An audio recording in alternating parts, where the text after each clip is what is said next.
guys, apalagi nih kalau kita semua bisa beribadah dengan tenang dan damai tanpa adanya rasa takut akan dikucilkan maupun sampai dilarang. Nah, kira-kira nih apa aja ya yang bisa menyebabkan hal tersebut dan apa aja yang bisa membuat kita sebagai masyarakat demokrasi ini hidup dengan penuh toleransi tanpa adanya diskriminasi. Yuk kita cari tahu.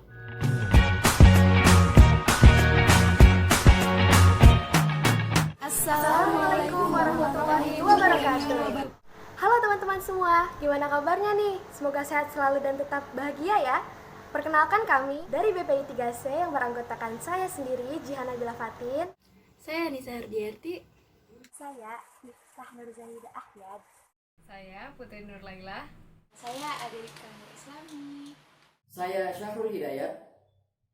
Ingin sedikit memberikan penyuluhan kepada teman-teman semua tentang diskriminasi agama di Indonesia. Seperti yang sudah disinggung sebelumnya, membahas tentang diskriminasi agama khususnya di Indonesia, terdapat beberapa kasus yang menunjukkan diskriminasi atas nama agama. Seperti contoh kasus pembakaran masjid di Tolikara, Papua, kemudian pembakaran 2 gereja, serta pembakaran paksa puluhan gereja di Aceh, kemudian susahnya wanita muslimah untuk bekerja menggunakan hijabnya, sampai terdapat seorang warga yang tidak diizinkan menetap dikarenakan non-muslim, dan masih banyak kasus yang lainnya. Nah, sebelum kita bahas lebih lanjut, kita harus tahu dulu nih, apa sih diskriminasi itu? Diskriminasi merupakan sebuah prasangka atau perilaku seseorang yang membedakan hanya karena ia berasal dari identitas sosial yang berbeda, yaitu seperti agama, ras, suku, etnis, gender, ataupun orientasi seksual. Sebelum kita masuk ke tahapan diskriminasi, ternyata ada 2 tahapan loh guys yang dapat menimbulkan diskriminasi, yaitu stereotype dan prejudice.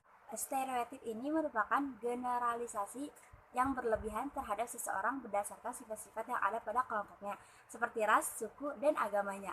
Stereotip ini merupakan jalan pintasnya seseorang dalam berpikir. Sedangkan prejudice adalah prasangka, sikap, kepercayaan, dan perasaan negatif terhadap suatu kelompok dan seluruh anggota kelompoknya.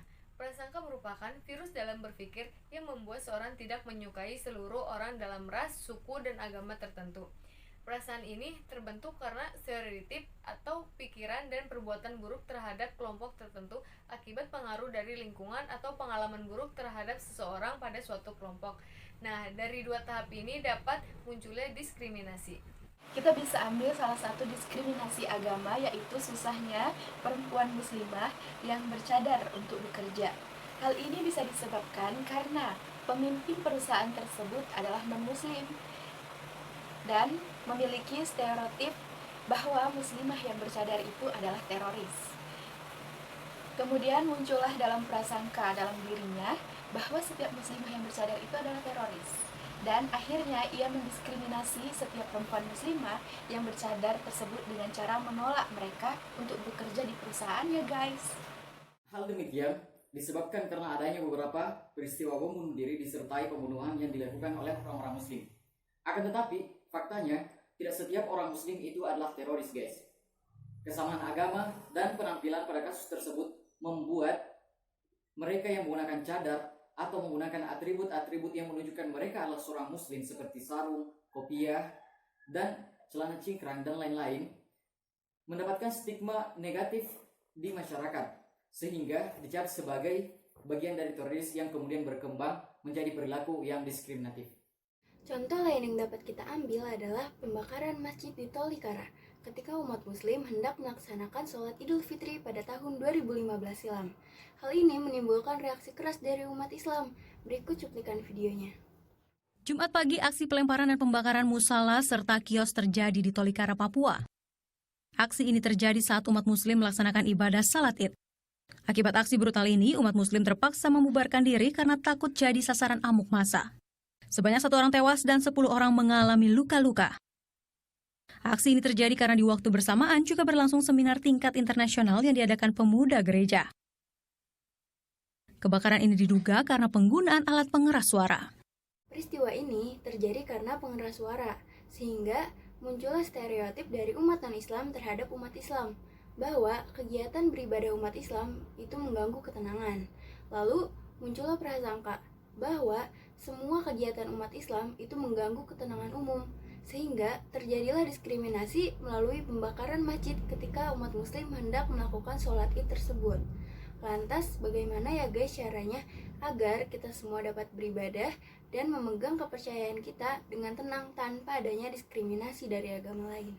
Kerukunan antar umat beragama adalah kuncinya guys, agar terciptanya rasa persatuan dan kesatuan bangsa dan negara di Indonesia ini.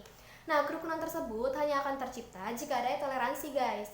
Toleransi itu sendiri adalah rasa saling pengertian dan menghargai tanpa adanya diskriminasi dalam hal apapun, terutama dalam kehidupan beragama. Nah, seperti yang sudah kita ketahui, Indonesia ini memiliki sangat banyak keberagaman, seperti ras, suku, adat dan istiadat, budaya, maupun agama. Walaupun mayoritas penduduk di Indonesia ini memeluk agama Islam, namun ada beberapa agama yang dianut di negeri kita tercinta ini, seperti Kristen, Katolik, Hindu, Buddha, dan Konghucu. Tentunya di setiap agama memiliki aturannya masing-masing dalam beribadah. Namun perbedaan ini bukan alasan untuk kita berpecah belah. Sebagai satu saudara dan satu tanah air yang sama, kita harus menjaga kerukunan umat beragama di Indonesia agar negara kita ini tetap menjadi satu kesatuan yang utuh. Bangsa Indonesia yang terdiri dari berbagai agama yang membutuhkan konsep yang meyakini terciptanya masyarakat yang damai dan rukun. Karena kebebasan dalam demokrasi tidak diinterpretasikan secara utuh. Sebagaimana kebijakan pemerintah telah diterbitkan untuk memperbaiki keadaan antara umat beragama, yang diharapkan mampu menjadi inspirasi untuk mewujudkan kebersamaan antara umat beragama. Jangan sampai terjadi pengekangan hak manusia dalam menjalankan kewajiban dan ajaran agama yang diyakininya. Fungsi agama yang telah bergeser dari sebagai pembawa misi suci dalam mengatur hidup manusia menjadi harmonis, kini menjelma kekerasan antar sesama. Nilai-nilai toleransi antar umat beragama tidak lagi dijadikan pedoman bertingkah laku dalam kehidupan bermasyarakat. Saat nilai toleransi dan kerukunan antar sesama tidak dikedapkan dalam suatu tindakan, maka yang terjadi adalah konflik sosial keagamaan serta disintegrasi bangsa Indonesia. Dalam pembukaan Undang-Undang Dasar 1945, Pasal 29 Ayat 2 telah disebutkan bahwa negara menjamin kemerdekaan tiap-tiap penduduk untuk memeluk agamanya sendiri-sendiri dan untuk beribadat menurut agamanya dan kepercayaannya. Bahkan dalam Al-Quran juga sudah dijelaskan guys, pada surah Al-Kafirun ayat 5-6 yang berbunyi lakum dinukum waliyadin, yang artinya untukmu agamamu dan untukku agamaku. Kita sebagai warga negara sudah sewajarnya saling menghormati hak dan kewajiban yang ada di antara kita demi menjaga keutuhan negara dan menjunjung tinggi sikap saling toleransi antar umat beragama. Upaya dalam merajut sikap saling toleransi, rasa persaudaraan, dan perdamaian itu nggak cukup hanya dengan nilai-nilai agama aja, tapi juga dibutuhkan nilai-nilai Pancasila, Bhinneka Tunggal Ika, NKRI, dan Undang-Undang Dasar 1945 sebagai upaya untuk mencegah aksi kekerasan atas nama agama. Pluralitas agama hanya dapat dicapai jika masing-masing umat beragama dapat bersikap toleransi antara satu dengan yang lainnya. Nah, ada 3 jurus nih guys yang bisa kita lakukan demi meredam diskriminasi agama khususnya di Indonesia. Yang pertama adalah sikap saling mempercayai atas etikat baik golongan agama lain. Dan yang kedua adalah sikap saling menghargai hak orang lain yang menganut ajaran agamanya. Dan yang ketiga adalah sikap saling menahan diri atas kebiasaan, keyakinan, serta ajaran yang dianut oleh agama lain yang mungkin berbeda dengan agama kita. Salah satu contoh toleransi antar umat beragama di Indonesia yang bisa kita ambil hikmahnya yaitu antara umat agama Islam dan Kristen di Gereja Kristen Jawa di Ningrat dan di Masjid Al-Hikmah di Solo yang tercipta sejak dahulu menjadi bukti bahwa perbedaan keyakinan tidak menyurutkan semangat pemeluk agama Islam dan Kristen setempat untuk tetap saling menjaga kerukunan, saling menghormati, dan mengembangkan sikap toleransinya. Saat melaksanakan Idul Fitri yang jatuhnya pada hari Minggu, pengelola gereja langsung menghubungi masjid untuk menanyakan soal kepastian Idul Fitri. Kemudian pengurus gereja langsung mengubah jadwal ibadah paginya menjadi siang hari. Hal ini dilakukan agar tidak mengganggu orang Islam yang sedang menjalankan sholat Idul Fitri. Hal tersebut merupakan contoh kecil toleransi antar umat beragama yang hingga saat ini terus dipelihara. baik pihak gereja maupun pihak masjid, saling menghargai dan memberikan kesempatan untuk menjalankan ibadah dengan khusyuk dan lancar bagi masing-masing pemeluk agama. Peristiwa ini persis seperti yang terjadi pada zaman Nabiullah Muhammad SAW ketika hijrah ke Madinah dan membuat kesepakatan perdamaian antara umat beragama di sana yang biasa disebut dengan Piagam Madinah, yang terdiri dari kaum muslimin, Nasrani, dan Yahudi. Perjanjian ini menjadi landasan konstitusi sekaligus pengikat nilai dan norma yang ada dalam masyarakat Madinah. Penyusunan naskah Madinah juga melibatkan seluruh komponen masyarakat Madinah itu saat itu. Maka tentu di dalamnya ada nilai-nilai demokrasi yang terkandung, guys. Antara lain persamaan, kebebasan, hak asasi manusia, musyawarah, dan toleransi. Ada contoh lain nih guys, tapi hati-hati ya, mengandung bawang soalnya. Yuk kita simak videonya.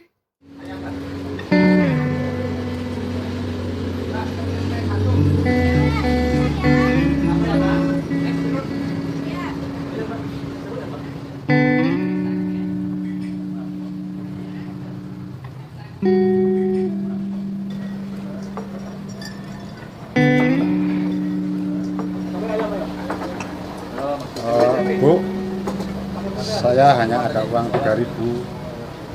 Dapat apa ya, Bu? Wah, cuma dapat nasi saja, Pak. Gak apa-apa lah. Iya, sebentar ya, Pak. Ya.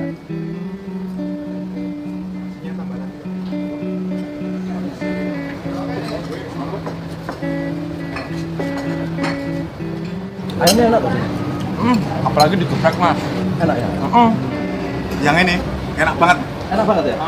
Ya, kalau saya masih belum berani sih pedasnya itu, Pak. Pak, silakan dimakan. Oh iya, terima kasih. Iya.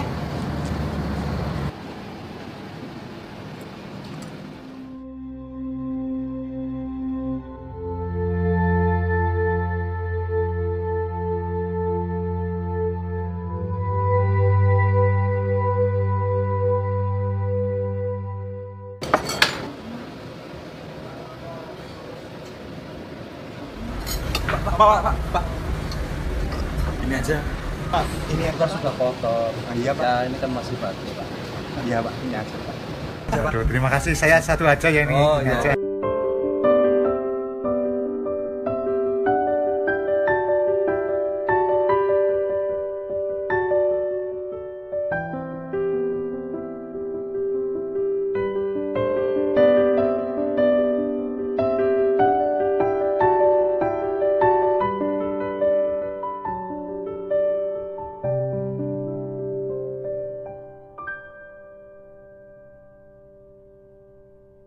Gimana? Indah banget kan toleransi itu? Kita semua bisa saling berbagi tanpa adanya diskriminasi. Jadi, berdasarkan uraian sebelumnya, maka dapat diambil sebuah kesimpulan bahwa nilai pluralisme ini miliki bangsa Indonesia hendaknya harus selalu kita jaga dan berpegang teguh pada Pancasila sebagai pedoman hidup. Dan melaksanakan 3 sikap dalam meredam diskriminasi antar umat beragama di Indonesia, yaitu sikap saling mempercayai, saling menghargai, dan menahan diri guna menjaga kerukunan antar umat beragama di Indonesia supaya NKRI ini tetap utuh dari segala macam bentuk perpecahan. Keberagaman antara umat beragama yang dimiliki juga harus dipandang sebagai kekayaan yang dapat mempererat rasa kekeluargaan dan persaudaraan. Sehingga menjadi Indonesia tanpa diskriminasi bukanlah mimpi belaka, guys. Nah, jadi itu guys, berbagai cara yang bisa kita lakukan untuk bangsa Indonesia tercinta ini, agar kita semua dapat beribadah dengan tenang antar umat beragama tanpa adanya diskriminasi. Mungkin cukup sekian ya guys yang dapat kami sampaikan. Semoga semua hal positif yang telah kami sampaikan dapat bermanfaat, dipahami, serta diamalkan oleh kami serta teman-teman semua. Terima kasih telah menyimak sampai akhir ya guys. Semoga menginspirasi. Diskriminasi no, toleransi yes. Wassalamualaikum warahmatullahi wabarakatuh.